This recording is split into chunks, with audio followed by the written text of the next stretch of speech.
Reichman University.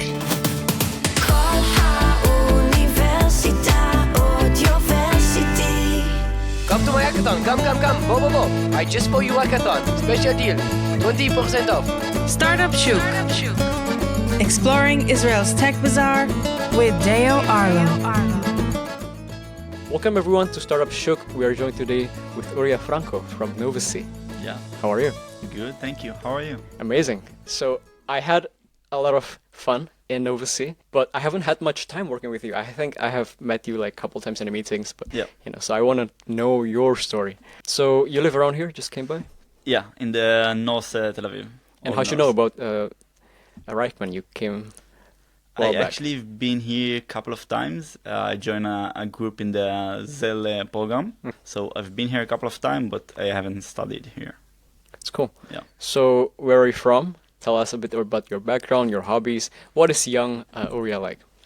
Yeah, I have actually a bit of a different story than most tech entrepreneurs in Israel. I actually grew up in a ranch, like in nowhere, near Bet Like with Shemesh. horses and everything. Horses, cows, dogs, whatever you want. Most of my childhood was with motorbikes and wave surfing. And Hell yeah. Yeah, nothing close to tech or something like that. Yeah. I'm a big fan of ATVs. I played a lot of it like when I was young, so Yeah. love that. So how'd you end up in Tel Aviv? Actually, I joined the army. I've been there for like 5 years in a special forces unit. So again, nothing to do with tech. And in my extra time, I started playing with websites. My goal, my idea was to be like this. I think now it's called digital nomad, right? Yeah. Yeah, so it's called digital nomad. Back then, like 6 years ago, I didn't knew the phrase. So my idea was to make some money online, travel around the world, maybe go to Thailand, what every Israeli young guy do after the army, but to make money in the meanwhile and not just like waste off my reserves traveling and go back. So that's how I started. Just built a couple of e-commerces, like drop shipping sites and stuff like that. After a while, I realized that to do so, you need to mainly focus on social media and marketing and stuff like that. So I found out about a bot that just do followers and likes and random stuff like that to get organic reach. So I looked at it. It was about 30 months. Crazy. Yeah. And I thought like, okay, that might be a better business model to sell the bot instead of trying to sell online products, which it's super competitive. Sell the shovels for people to find gold. Yeah. It was back then. I thought it was easier. So just looked around the internet, Google, find out that I can just buy like this complete SaaS platform that does the whole bot thing automatically with already payment in place for PayPal and stuff like that. So I think in about a week and a half, I work my ass out. Don't know how to code and anything. Just put the platform up and just started selling it. It was a lot easier. Yeah. How do you find people to sell to? I used the bot. You use the bot to find the people to sell the bot for. Yeah.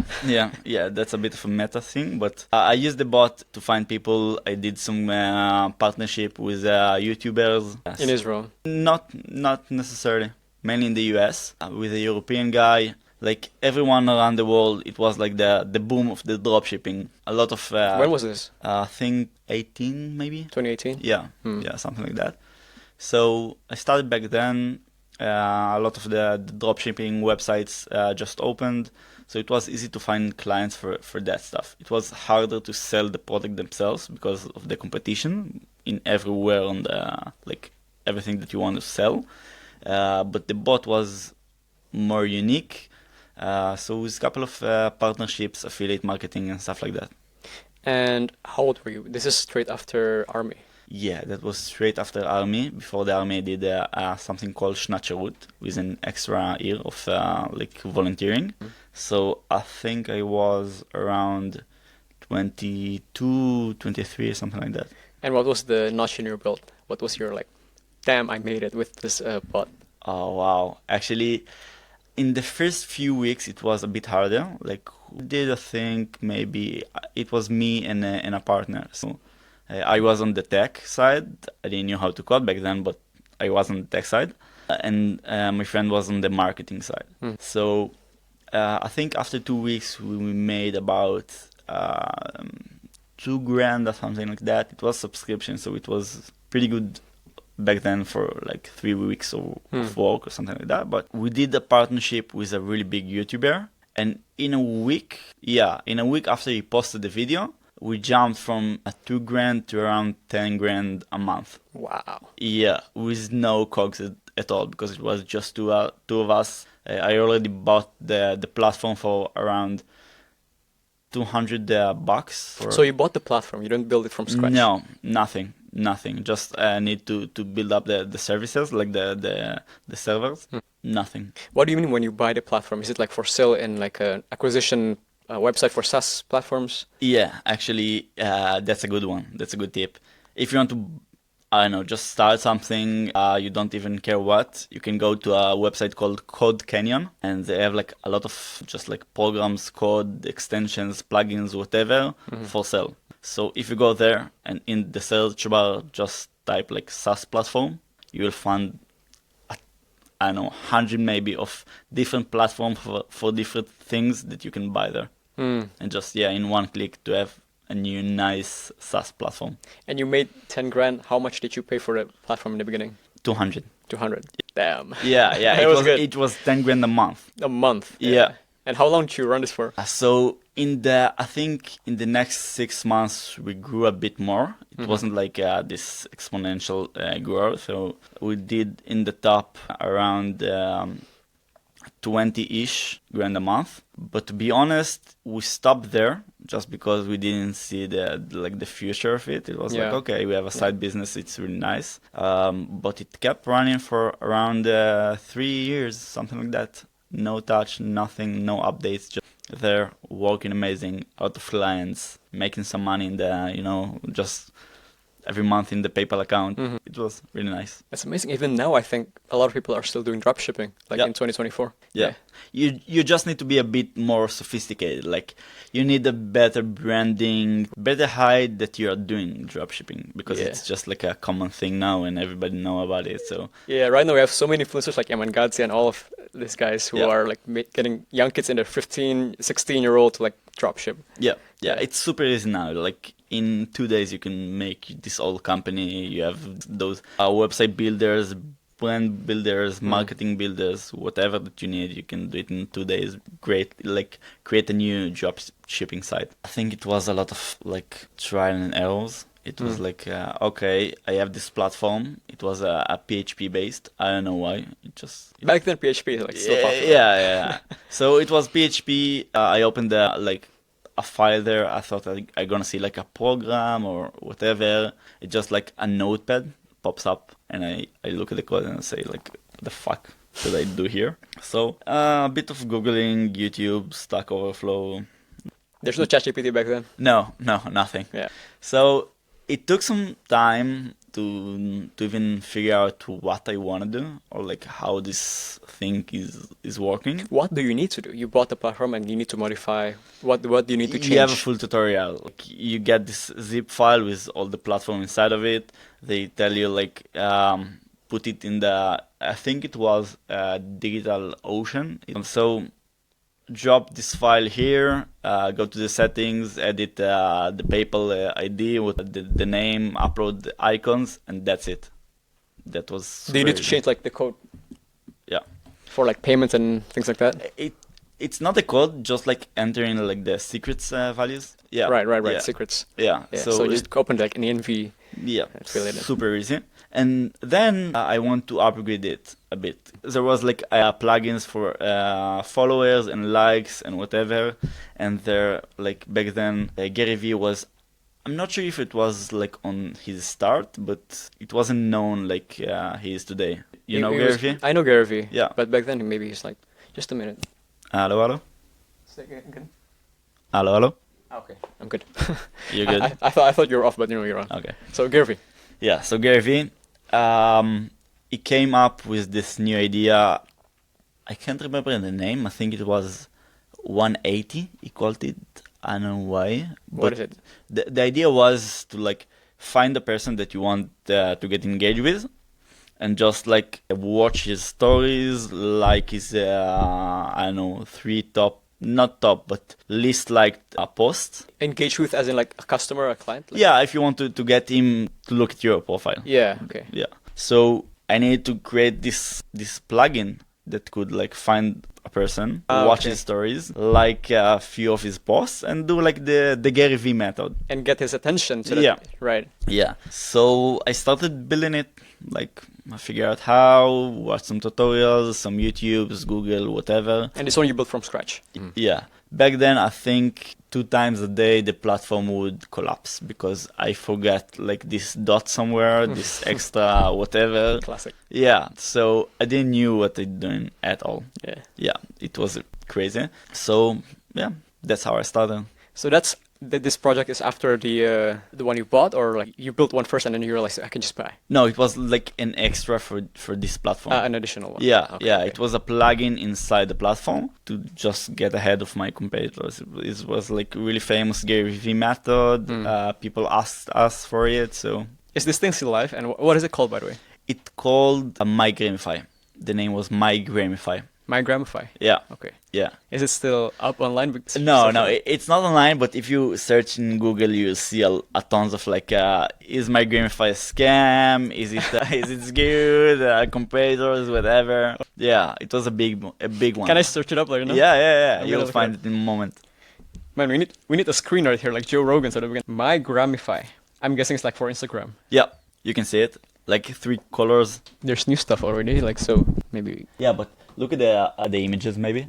Yeah, that's correct. You'll find the That's a good logo. idea. You can see it. One moment. In the phone, Chrome only shows like the top results. They don't allow you to scroll more than 5 times. I don't know why.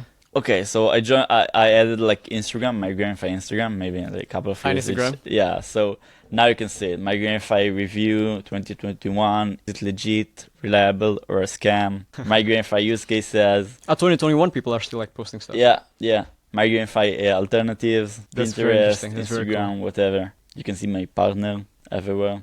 Can I see? Yeah, so you can see it here. That's so cool. Yeah. So what's next after Gramify? What happened?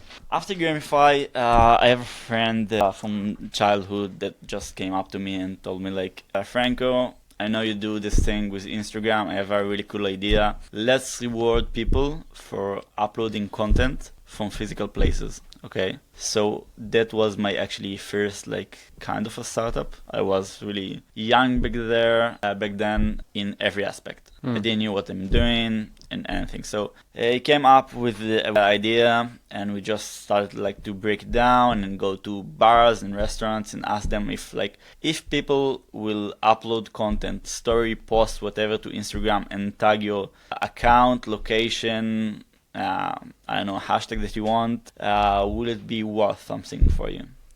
So the immediate response was, yeah, of course, it's amazing. We actually ask people to upload content and to tag us.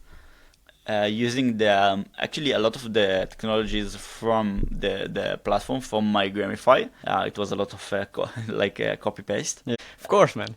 Yeah. This is the business. Yeah. So we actually connected to the places, to the business Instagram account. And if you was like in a restaurant and upload a story and tag the location for the matter, you will get immediate message from the business itself. Hi Deo, it's so nice to see you having fun here. Get I don't know, a beer. Yeah. So you would get instant reward for your posting.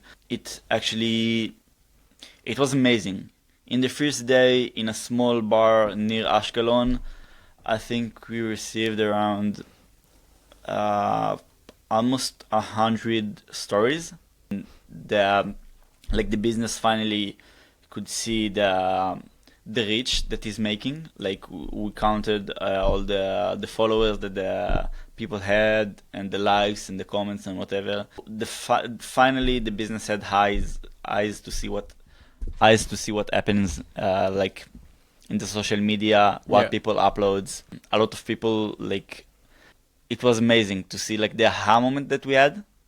You always hear about the aha moment. So the aha moment was we sat at this bar near Ashkelon, and we saw like this girl sitting in a table with like, I don't know, 6 maybe 7 of her friends. She just like picked up her phone, looked like weird at the screen, and just like whispered something to her friend. And in this moment, everyone at this table just posted something about this place. Because they see they get benefits. Yeah, it was just like a shot or something like that, so it was easy. The business, it was so cheap for the business, and they got like thousands and thousands of impression for the business. It was like super cheap. It's actually such a brilliant idea. Yeah. Where'd you come up with it?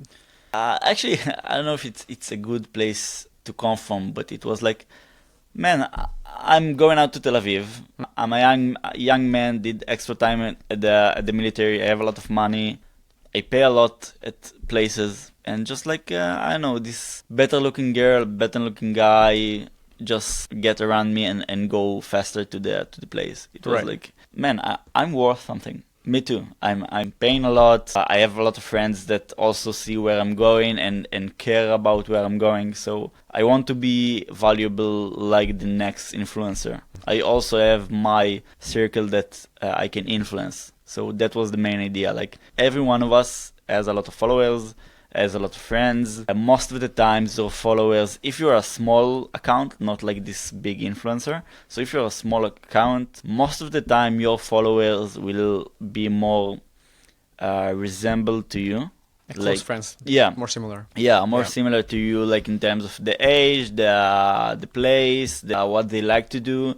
So if I have like 1,000 followers, a lot of them will be relevant for the business. Right. Like if some influencer have like 10,000, most of them are not his friends, not from the same place, not from the same age. So your word of mouth will be actually stronger, even though your following is small, but they're like tight knit. Yeah. Yeah, it's like I would send my friend a message telling him, hey man, I'm at this bar, it's amazing. It's a lot stronger than I'll see this model posting a story, I don't know, visiting some place that I know for 100% sure they get paid for it. It's like, what is it? I think Gal Gadot, who talks about Samsung, and she... no, sorry, it's not Gal Gadot, sorry. It's someone else, but this celebrity, she uses like iPhone to promote her Samsung. Yeah. It's hilarious. Yeah. Yeah. You can see it everywhere. So a real strong word of mouth, and also you get like the business get a lot of like customer loyalty because they're rewarding their people. The customers feel a lot more unique and like they have a real connection with the business itself. Right. Yeah. And can you actually use since you have connected the business's Instagram with the person's Instagram, you can use that account again to like send future messages. Hey, we have a promo in December or whatever. Yeah. We did it a lot. Like if something new comes up in the business, if they want to offer something new, if they do like a grand opening, so it was really good. It was really good. How important was your partner in MyGramify in making this business successful? I would guess that there will be a lot of marketing involved because sure, you need to code some part of it, modify things, but most is done. So most of the work is like in marketing and getting people to use it. Actually, it was super important. We started together. We did another business just like this one afterwards. Like again, Instagram thing, but smaller one. Super important. We actually continue in the same direction. Like I went and opened a few other companies since then, and he opened like this marketing agency and sold it, and we both went forward with it.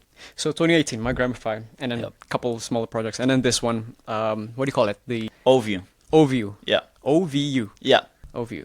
And then, how long did you run OVU for? Around 3 years, something like that. How old were you? Maybe a bit less. Yeah. How old were you when you founded OVU? I think 22. Sold it around 5-ish. Yeah. Okay, I'm still good. 25. I'm still good. I want to like always benchmark myself. Am I in the right age? Like, should gotta start founding businesses. Anyways, and then OVU. What was your notch in the belt? What was your pride moment? What was your finally I can like move on to something else, or you wanna like decide what to do next? Yeah, so what to do next was kind of unfortunate. Like we had a lot of customers. We had around 200 businesses, like really big ones, even like hotels in Israel, in Thailand, in Sri Lanka. I visited Sri Lanka after the army. So it's international. Yeah, yeah, Okay. it was. It wasn't like this US big startup company that just grows, but we had a lot of hotel, restaurants, whatever you want. And all of them were physical businesses. Yeah, so when the COVID hits, they were just like, okay, we're closed. We can't pay you anymore because the business is literally closed. Yeah.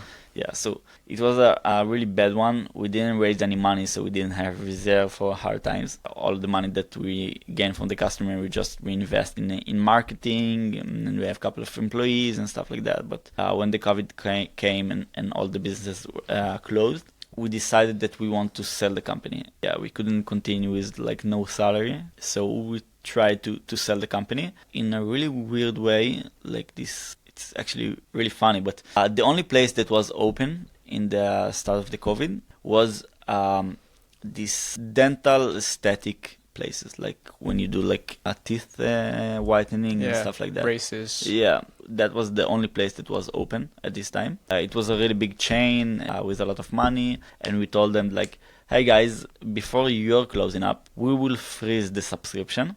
We want to be like the one that takes the action so we can continue when it will end. You know, in the start of the COVID, you thought it's gonna be like a few months, maybe a year at most. So we freezed the subscription. What do you mean freeze? You want to like let them use it for free at the meantime? No, it's like, hi guys, we know that you're gonna be closed soon, so we'll freeze the account. Okay. You can still use it, but you probably don't gonna have any clients anytime soon. So Makes sense. yeah, we don't gonna charge you for the next months after you'll be closed. So we have the power to reactivate it. Yeah. Mm-hmm. Yeah. So we went up to them. We told them like, we're gonna freeze the account. You can continue use it. It's okay, but we're gonna be closed in around a few months. So they told us, no way. We love the product. We want to continue working with it. Let us buy the company. Let us have the technology. Let us have the marketing that you're doing. It's amazing. We want to buy it. And that was it. We sold the company. It wasn't like this big exit, you know. I didn't bought like a new house or something. But Hey, game is game. yeah, yeah. Can we mention the name of the company? I'm not sure actually. Okay. Yeah. So I know a few dental clinics, which is I'm also wearing an Invisalign so now. So Yeah. Like those businesses are essential. You know, you cannot stop your treatment, so Yeah. they will always stay open. Yeah. So I guess that's a good route. Like during COVID, it's smart. So what's next? What next? Actually, after that, I was tired. You know, it's already few businesses. Most of the time, like from business to business, I like. And you're 25 right now. Yeah. And when you sell it, yeah. Yeah. Every time that I started a business, I had like maybe a year of like not working, no salary. So it was the first one I started at the army, so I was okay. All of you, I didn't had a salary for like a year and a half, something like that. So again, all of my money that I put aside just ran out. And when I sold the company, it wasn't like this big thing, but it was okay. I'm okay again. Like it was. And the next one, I just started working with a few VCs, did a couple of projects for them, joined the Zelle project. But before that, so you never went to university formally? No. Wow. No, I don't have a degree. I barely finished school, to be honest. Yeah, I have the lowest degree that you can have in mathematics. Yeah. That's actually a dream of mine to not go to school. When I was in high school, actually just want to like start building stuff. I don't want to like go to formal education, but I realized, you know what, my parents can get me to this, and I get accepted with a scholarship. So whatever, I'll get it done. But I actually had a dream to like not do it and just start building stuff. It's actually, I think nowadays it's not easy because you need to grind. You don't have a degree, you don't know how to learn, you don't know where to learn. But nowadays it's really easy. No one code alone. Everyone code with Copilot or whatever anyway, with ChatGPT. Yeah. So you can learn everything online now. You can just start. It's gonna be hard at the beginning, but my math about it was like, okay, I'm gonna study for like 3-4 years, maybe 5. I need to do like this extra year before, just to be accepted to the uni. So it's either I'm gonna just learn for like 4 years or just gonna build something in those 4 years. What gonna like put me better position at the end. And what was your parents' thought about it? They don't care? They let you choose your decision? Oh wow, it was hard. I would guess. Yeah, they didn't say like anything. They didn't say anything, but it was like when I came back to the ranch, it was like, what are you doing on the computer? Stop playing games, just start working, go to uni, do something with your life. For a couple of years, actually. It was until I sold the company that it was every time that I coming home to my parents, it was like, just do something with your life, get your shit together, go to the uni, work somewhere real, and stop like playing games. When I sold the company, it's just like it's shifted a bit. Yeah. And yeah, but you were already in the age where most people would have finished probably their education. 25? 25. Or probably not. Actually, we have the army, so Yeah, in Israel. people no. just began. Yeah, most of my friends till now actually just now finishing their degree. And how old are you now? 20, I'm now 28. 28? Yeah. Right, 4 years. Yeah. Makes sense. Yeah. So far is everyone just finished the degree now, trying to apply to those junior positions. Yeah. I'm not there anymore. What are your thoughts on formal education? There is a very, very strong trend today, Yeah. and maybe even like since COVID, to not go to formal education and just start building. YC is like a big proponent. Well, they don't explicitly say don't go to school, no, but like it's kind of implied that go build stuff. Peter Thiel is paying people with Thiel Foundation to drop out literally from schools and build stuff. He will pay for you and your business. Obviously today it's much easier to build things, much easier to learn stuff online.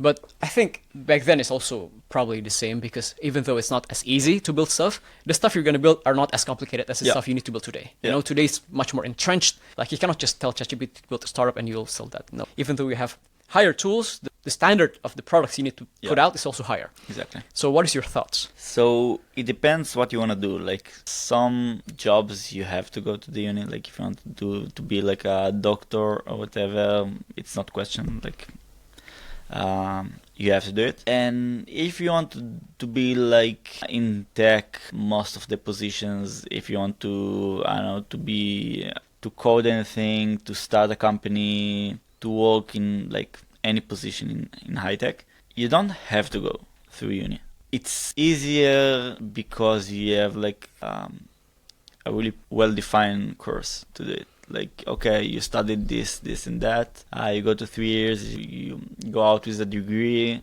you send it with your CV, and that's it. So it's easier. But I think that if you have the courage and like the willpower to go through a couple of really difficult years, like in the beginning when you get like tons of no for positions and you need to learn alone and to figure out what you want and what you need to learn, you can do it. And I think from my experience anyway, that could be a shorter way to your goals. But let me ask you this. If someone choose not to go to university and go your path, sure, the first 3 years, 4 years, people are going to university, they're having fun, they seem like their life is set, but you're having so much trouble, you don't know what to do, basically. You know, big startup have it's not IKEA, there's no guidebook, you just have to figure stuff on your own, learn stuff online. Sure, you have the biggest, hardest year of your life, but then after that, you start to get going and you make money and things make sense. But don't you think, if someone who also want to build a startup, but they do first 4 years of university, and sure, they will be quote unquote 4 years behind from you, but then in their 5th year, they will start from your 1st year. They will begin their journey in like having difficulty finding a startup, but they also have some lessons that have came from university. So sure, they are, you would say, late compared to you if their goal is just to build a startup. But don't you think in the long term, it doesn't make much of a difference? Because say now you're both 50-year-old and the other guy's also 50-year-old, but you have like 4 years ahead of him. Is that a huge difference if you take the 4 years in the beginning in advance? So I think in the 20 years scope, maybe not. Like 4 years, it's not that much. But I can bet everyone that 4 years of working experience is much more valuable than 4 years of studying. You can do it alone. It's much harder to do it, but it's not like I'm after 4 years will be where they will be after 4 years after studying. It's not like the math, but I know for a fact that the 4 years that when you work, right? So the first year, the second year will be much harder. You probably won't get any job because you need to do everything alone and you don't know anything. But after that, you come out with like 3-4 years of experience rather than I'm just finished school. I know how to answer like those logic question that they ask on like the job interview. But in effect, the job that needs to be done, you'll know better how to do it because you're doing it for like 4 years now. Mm-hmm. So, right, in 20, 30 years scope, it's not that much and it's nice to have a degree. It's like this insurance and you learn a lot of things that you might not learn when you're not doing like the uni. But still you can learn everything online. So if I want to do like this Infi course because I feel I missed it or something, so I'll just learn it online. Yeah. You just need to have the willpower and like I really want to do it. It's hard to do it alone when no one tell you what to do. If you want it, you'll do it. Yeah. If there's a will, there's a way.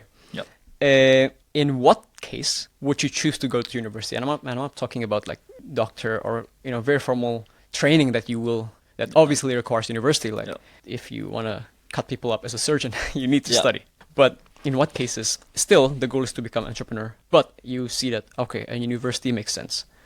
And the reason I'm asking is it's kind of what I'm going through right now. So I founded my first company when I was my first big shot, my big break, right? Yeah. I was in my second year of Technion. Back then, I still was in the path of like, okay, fine, I'll get an education like anybody would. Yeah. But in the second year when I founded this, there's just so much fun. I learned so much faster than in class. I gained so much more. Because building a startup, most people think it's just writing code. No, man. You go out, you travel around cities, you talk to people, you shake hands, you pitch, it's amazing. You learn how banks work because you got to make your own account, right? You learn how VCs work because you got to raise funds, and you learn so much that the people are just so oblivious to. You think people think startups just writing code and selling in Instagram or YouTube. No, man, it's so much more, and I gained so much value from that. So I thought I want to continue, but then COVID happened, and I had to also roll the rug for my own first startup, and I wasn't regretful because I learned so much in that like 2 years that I had the company running, but I had to make a decision. Do I go back to academia? And the decision that I made was to go back to academia, hence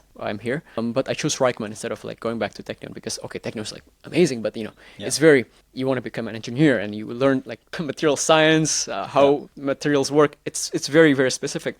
I took mechanical engineering, that's why. But in Reichman, you have more flexibility, you have more like entrepreneurship. There's Rooney Ventures, there's the Zell program, which you joined. So in what cases do you think, would you argue, okay, fine, you want to become an entrepreneur, but the university is still like a viable, good route for you to take? So I think it will be good for anyone. I think also if I'll go to the uni, it could have been good for me. I'm not saying it's a bad thing. It's just like the time that you need to invest on it, you could do something better. So I think there's a lot of situations where going to the uni and get a degree is a good thing. When you don't really know what you want to do and how you want to do it, and like getting up in the morning alone, trying to figure out what you need to do next and to execute it, it's really hard. Not just the willpower, also like the knowledge of what the hell should I do now. Mm-hmm.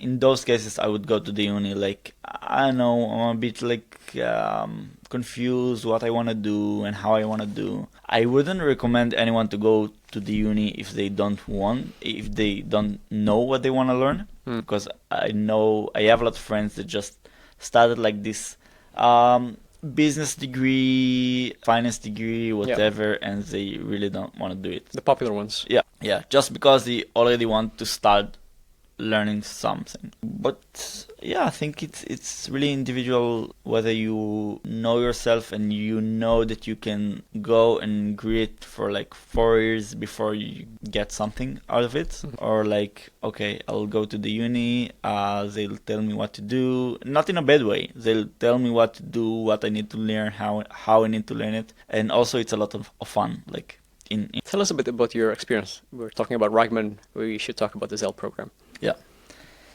I joined to a group at Zell at the end of like the year for a couple of months. It wasn't like I didn't do the whole program. So I don't know what to tell, like what to say about the program. I just know it really good, really professional. You meet a lot of smart people. You create a lot of connections, and it's really good. It's amazing. But did you get like the Zell certificate? You can like say you're from Zell? Or? No. Okay. No. But you get the education, you get the gist of it. Yeah, I wasn't there for a lot of time, so not all of it, but you get the essence. You get the essence. It's really good. A lot of smart people. You see a lot of like really big companies coming out of the Zell. It's not necessarily that they started on Zell, but the people that like graduated from Zell opening like great companies. Right. Yeah. Do you think it's because of Zell, or those people, they get attracted to join Zell, but they're already like that before Zell? That's a good question. I don't think like the Zell will make you a great entrepreneur. But again, it's like going to the uni. You get like the syllabus of what you need to learn and how, and they teach you like the essence of all the hard stuff that if you'll just go and start by your own, you learn, but on the hard way. Yeah. Yeah. This is my reservations with Zell, because I've spoken to a lot of people who go to Zell, and it seems very prestigious. It is very prestigious. But I'm just, what goes on inside, you get just like classes on how to like raise funds. I mean, we can learn that online. YC Startup School, like just YouTube is so much filled with so much information about that. And this is the age-old question, right, of like successful people. Do they become successful because they went to MIT, or they are so good that they get attracted to this kind of stuff? They go to MIT because they're so smart. Harvard, YC, Yale, all these tech stars, So it's an interesting question, but I guess it's a bit of both, I guess. What do you think? Yeah, I guess you can see a lot of people that, I don't know, haven't go to the uni at all and created those amazing companies. Actually, in YC, I think most of the people that get into YC are from like the Ivy League, if you look at the statistics. Do you think there's they have a discrimination where they just choose those universities people because they have like a great parents, they have like strong network? I think it's more of like a checkbox kind of thing. Even in a job interview on a VC, whatever, everyone has their own checkbox that they need to fill. Easy, I don't know, smart enough, easy, have traction, whatever. And going to the Ivy League is just one of them, and it's easier when you have all the checkboxes filled in. So fair. Yeah. So tell me the story after OVU. OVU first, and then Zell, or OVU then Novacy and then Zell? OVU, then Zell, then Novacy. Okay, let's talk about Novacy then. Yeah. What happened? Novacy. Wow. So actually, it's a bit connected to OVU, right? Okay. So because when we when OVU was still running, the COVID came and we started selling online. That's the first time I went up on Zoom. And I remember selling to this huge Israeli company. The first meeting that I led as the salesman, really huge company, just went in on a Zoom, presented the presentation that we prepared, and seeing nothing, like I'm talking to a wall. It was crazy. I didn't thought back then that I need to have like those two screens and put the faces on one screen and my presentation on the other. So I didn't see shit. And I remember myself just like pitching for around 10 minutes, which is bad anyway, but pitching for like this 10 minutes, stop for a second, move back to their faces, and just see like this one woman on the phone, the other just like almost asleep. How the fuck should you sell online, like when you don't see the person, when you don't feel the person? So annoying. Yeah. So it was at the beginning of COVID. As I said before, we sold the company. I put that issue aside, go on with my life.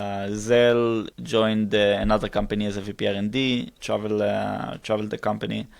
And I always had, and I still have actually, a list in Notion of all of my ideas. Every time that I have a good idea, I write it down with a bit of explanation and just go on with my life. I love it. I have that as well in my Notion. I can show you after. I have like a Notion ideas with a light bulb icon. It's amazing. And then just write down everything. I think. Yeah, it's amazing. Yeah. So just want to start something new. Went back to my idea list and saw that I don't remember the name that I had back then. Something really bad. It was like physio or something weird like that. So Physio, was it like a massage therapy? yeah, nonsense. So I decided I want to go to that venture again to start to build a new company. So I left the company. I started ideation for a couple of months, and then left the company. At that time, I met Or, my co-founder from Novacy.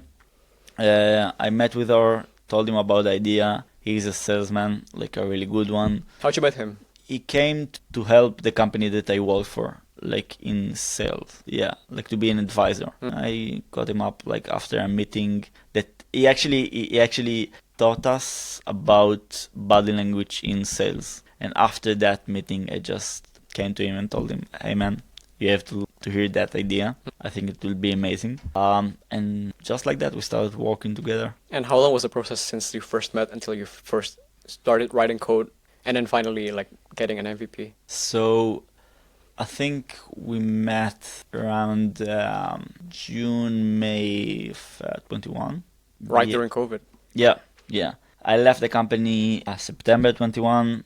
We ran for a couple of months without writing anything, just like speaking with people. I played a bit with code just to figure out what's out there and how difficult it's gonna be to build the MVP, but I haven't built anything that we can use. So from May till September, what did you do? Worked at the company as a VP R&D. Oh, I mean like in Novacy, have you like planned something, built? No, just speaking with people, speaking with salesmen, with companies, with VCs. Not like to get funds from VCs, just like to hear their thoughts. To bounce ideas. Yeah. Makes sense. Yeah. Left the company in September, still doing those interviews and ideation process for a couple of months. That's a good point though, just to pause right there, because a lot of people with ideas, they keep it hidden. They think, wow, I have like a Facebook idea, I don't want to tell anyone. Yeah. It's my secret. You should sign an NDA before I tell you, which is so funny. But you want to bounce ideas. You want to know if the market responds to your idea. Like this is the first, you can't tell if people like a second time founder or like a first time founder by how secretive they are with their idea. Yeah. You can tell, but you got to share your idea. Yeah, actually someone told me like this really good phrase.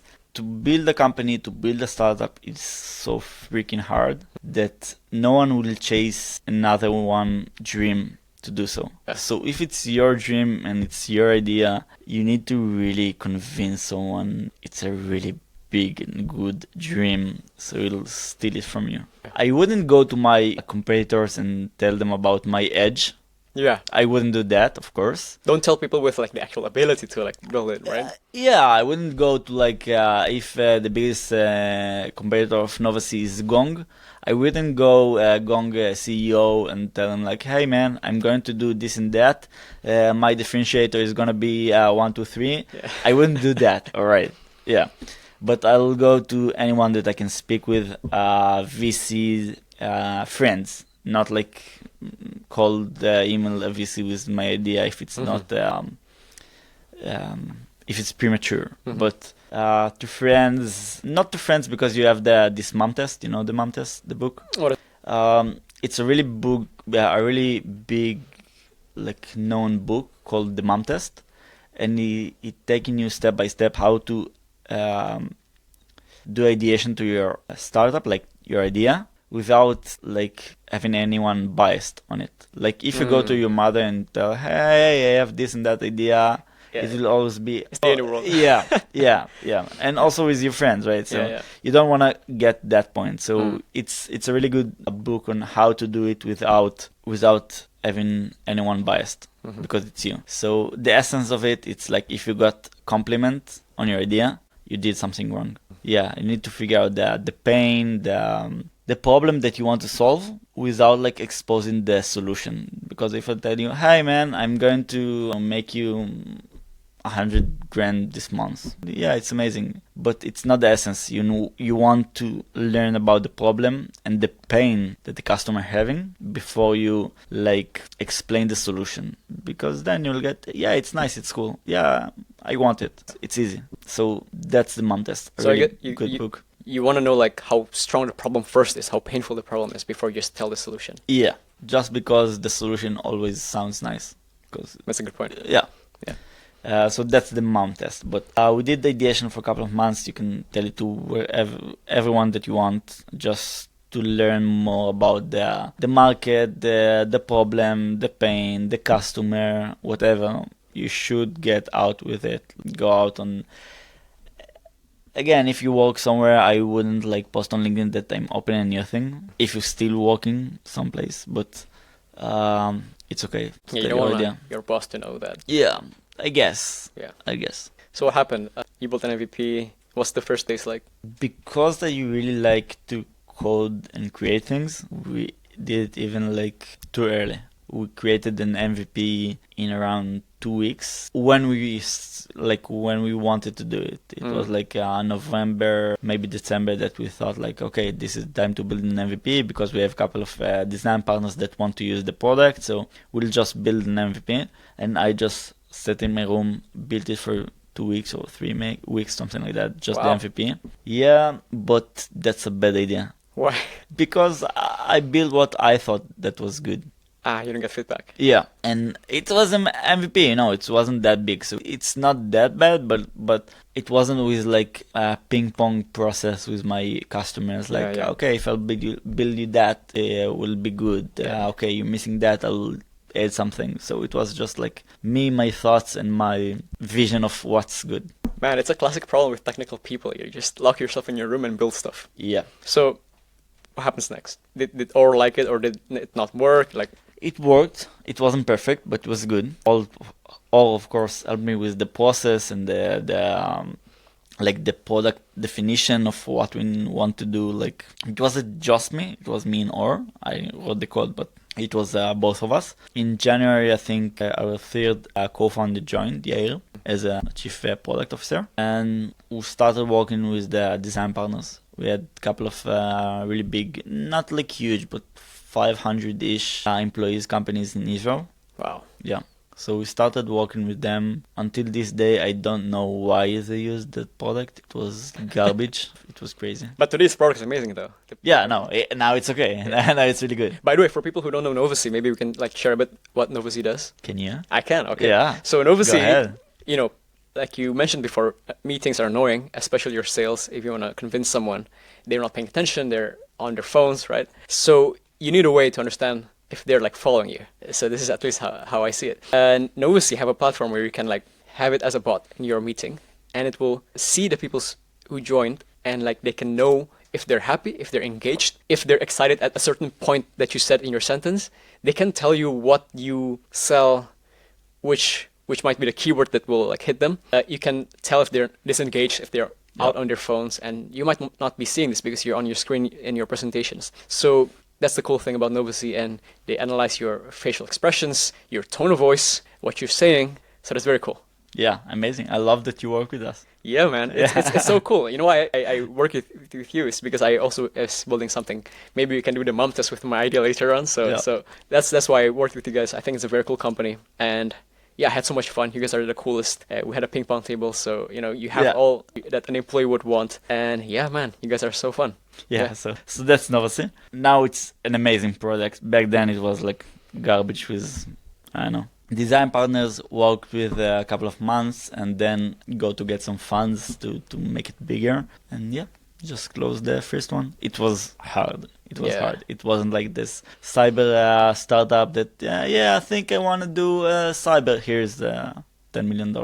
It wasn't like that. In today's date, like maybe that's AI. Okay, AI. Here's 5 billion. Yeah. You hear the Elias Astcover's company?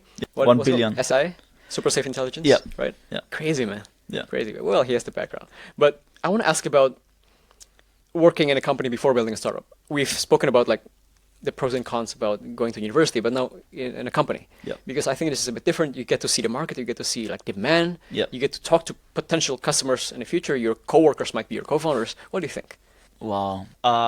Because there are people who like just found it right off high school or right Yeah. off university without working Yeah. someplace. So to be honest, except for the army, I didn't work at any company that wasn't mine, except for these 6 months where I've been the VP R&D of this travel tech company. I haven't worked for any company that wasn't mine, so I'm not the right guy to ask. Okay. But I think that that would be a good thing for sure. Until this day, I like on the first steps, I didn't know if I'm doing the right thing. Like not like the right thing, if I'm taking the right directions or whatever. It was on the level of like, is this code looks okay? Like how we should use Jira. I never used Jira before. Makes like, sense. So like the simple stuff, like how a company should work, how R&D division should work, like how a group in the R&D should work. So yeah, I definitely would recommend to work somewhere for a while. Anyway. Right. So how an organization works, that's something we need to know.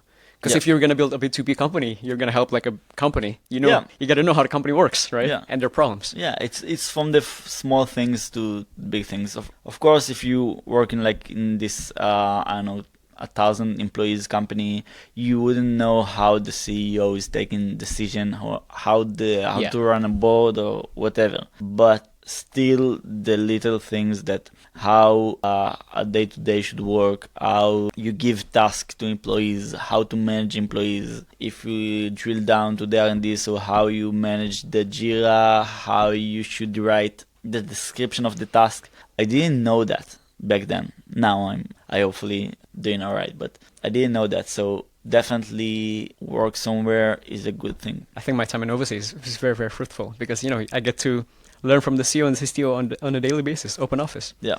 Can talk to anyone and see how the organization full works. So that's good. Can we do the mom test on my idea? Yeah, of course. And I want you to be very critical. I don't care if right now in this podcast you're gonna like just screw the idea because it sucks. I don't care. Yeah. I just want to hear honestly from you. Yeah, remember, if I'm giving a compliment, that's a bad sign. All right. Yeah. Don't give a compliment. And if it goes so bad, I'm probably gonna cut it out.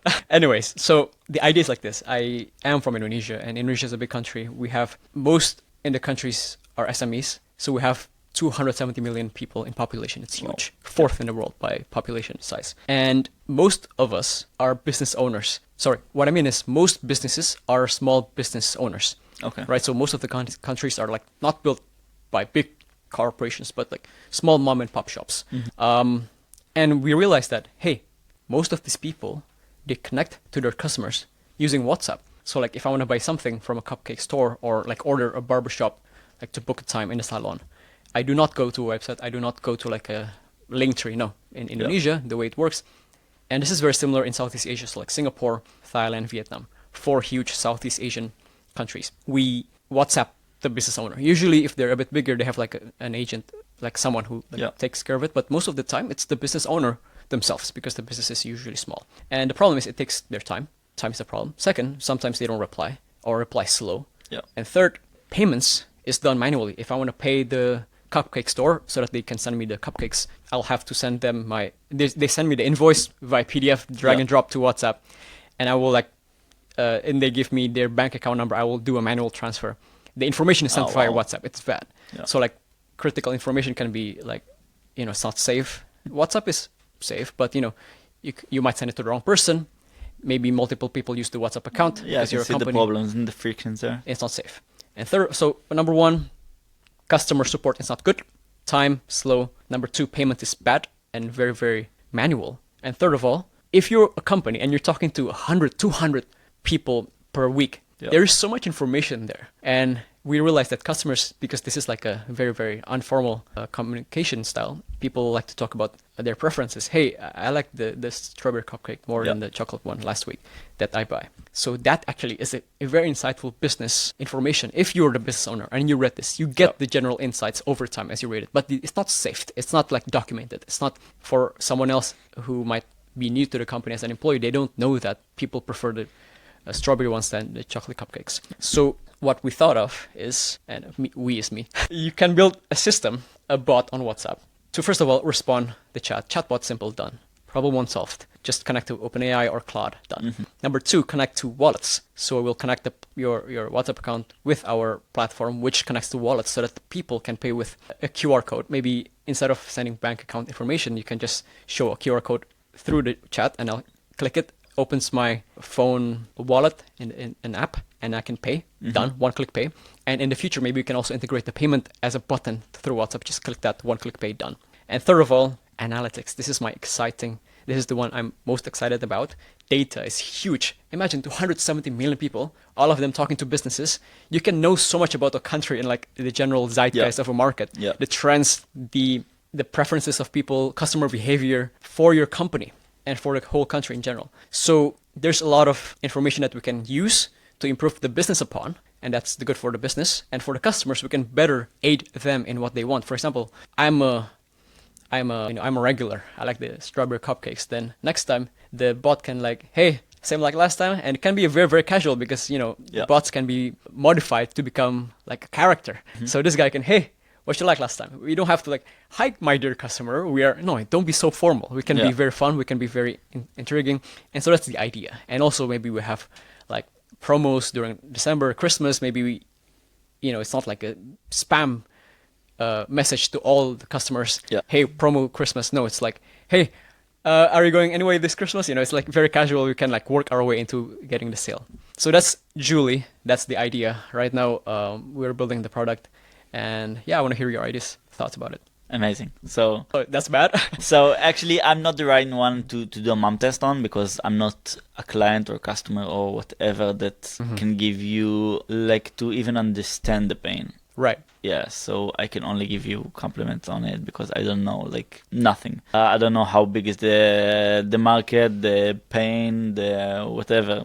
It sounds good, the overall idea. The question that I would ask is about the customer themselves, because the biggest problem with SMBs and like those type of businesses that you're talking about are really small. So it's not even an SMBs, it's like the lowest of the lower SMBs. Yeah. So most of the times they don't know how to pay, like they don't have the money to pay for another platform. It's like selling to a B2C because you don't have like it's not hard to identify the buyer because it's only one, but they don't know usually how to buy it, and you don't have the regular channels like LinkedIn and conferences and stuff like that. So it's kind of a B2C vibe of selling. So that's a hard thing anyway. If you win, you win, but it's most of the time you lose. Did they ever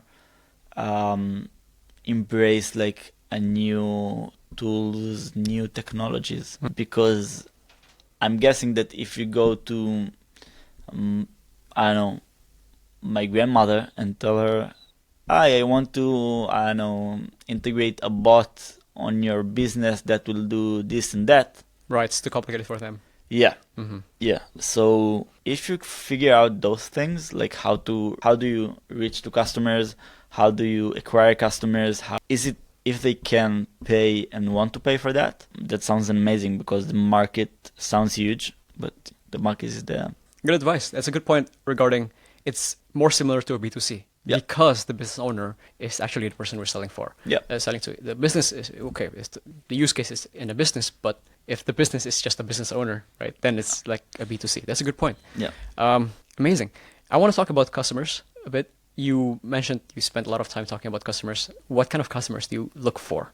Do you look for huge customers because then it's less of them, but huge ticket size? I think that's depend on the goal of the company. Like you have enterprise selling, you have SMBs, you have just so you have everything. It's depend on your focus. You have your ICP, your initial customer. You have the ideal customer profile. And someone just, I saw it on LinkedIn, said like initial customer profile, which might be a different thing. Maybe on the start, you want to start with smaller companies because they are maybe easier to reach and it will be easier for them to take actions like Right. It's faster. but maybe your ideal customer profile will be this huge enterprise. So it depends. And I think it's an exploration process. You have your thesis, you have your vision of what you want to do, but you need to speak with customers to realize what they want. That's a good point. Yeah. So there's what you're actually good for, but there's what you think you're good for. Yeah. And you have to you gotta explore the path towards the ideal customer that's actually very good for your company. Yeah, and I think also, I'm not sure if every company does that, but to differentiate between the initial customer profile and the ideal customer profile. And both of them are exploration process, because you're telling, Julie sounds amazing, but you don't know if it's going to be for like this one person, I don't know, business. Or corporations, right?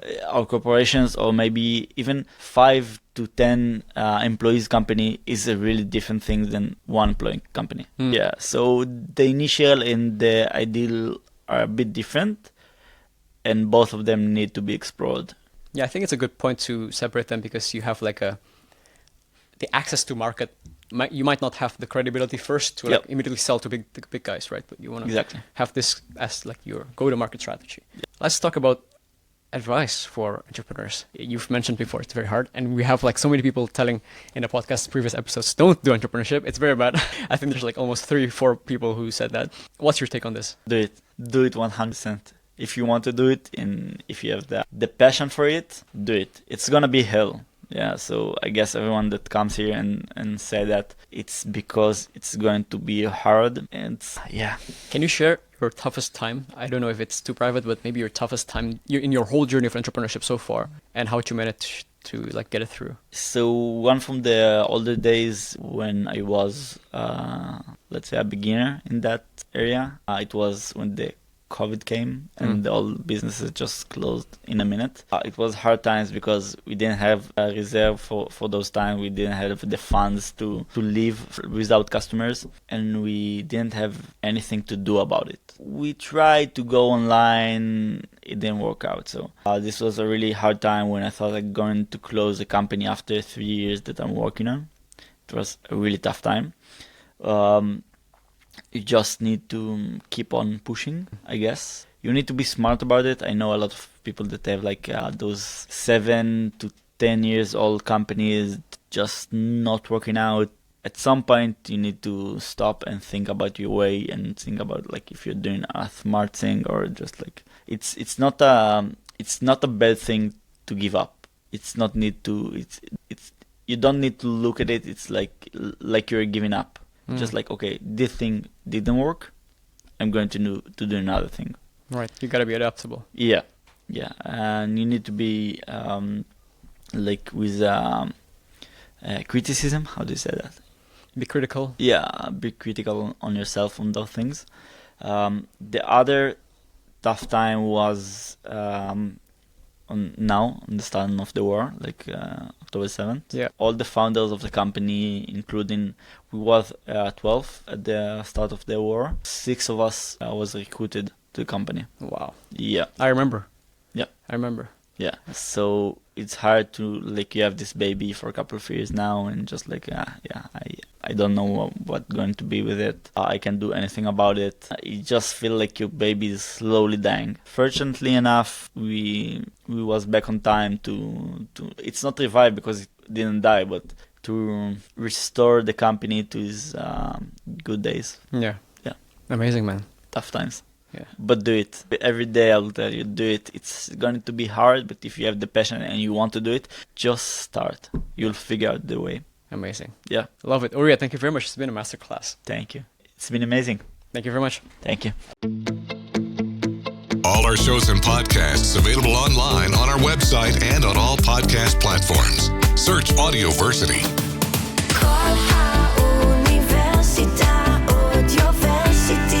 Come to my hackathon. Come.